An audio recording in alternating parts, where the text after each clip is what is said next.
Upaya komedian Andre Taulani untuk menceraikan istrinya Rien Wartia Trigina alias Erin kembali kandas. Untuk kesekian kalinya, Pengadilan Agama, PA, Tiga Raksa menolak permohonan cerai talak yang diajukan Andre. PA Tiga Raksa memutuskan menghentikan proses perkara setelah menerima eksepsi yang diajukan pihak Erin. Dengan putusan tersebut, Andre Taulani dan Erin tetap sah berstatus sebagai suami istri.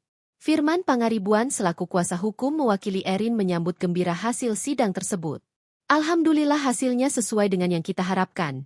Eksepsi atau tangkisan yang kami sampaikan itu diterima, dikabulkan oleh Majelis Hakim Pengadilan Agama Tiga Raksa, kata Firman di Jakarta, Selasa, 26 Agustus 2025.